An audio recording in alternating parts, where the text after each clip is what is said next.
นั่งเล่นก่อนพี่น้องโอ้นั่งเล่นท่าร้านก่อน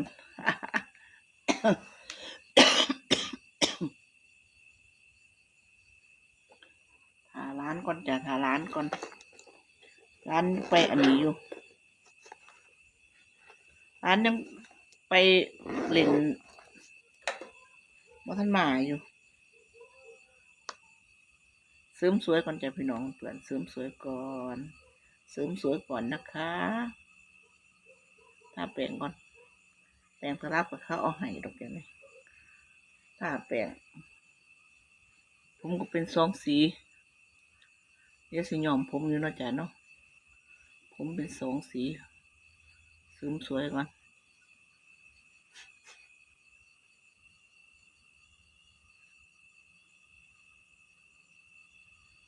งามบ่งามก็สร้างมันล่ะว่าแต่ทา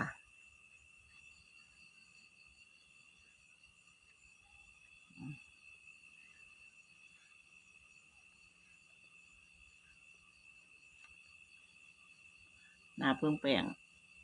หน้าใหญ่หน้าเพิ่งแปรง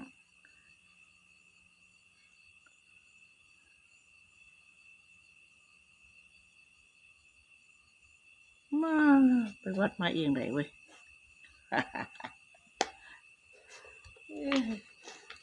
ไปวัดเดินมาเองได้งามไผงามมันเนาะพี่น้องเนาะเขาทาคือเหลืออีกตัวนี่เนาะ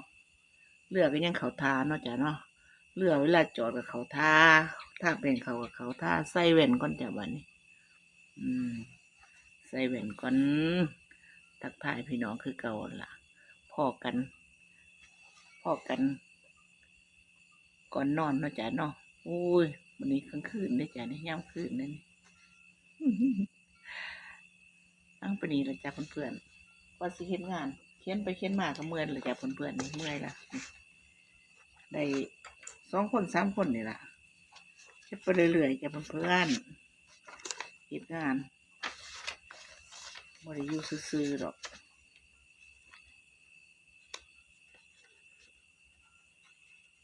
เฮ็ดเอาส่งเจ้านายแล้วเหลือบ่หลายคนดอกมันก็บ่ได้เฮ็ดหลายแต่บ่ได้อันนั้นเนาะมันคือว่าล่ะคนผู้เดียวลบหน้าลบหลังจักสิว่าจั่งใด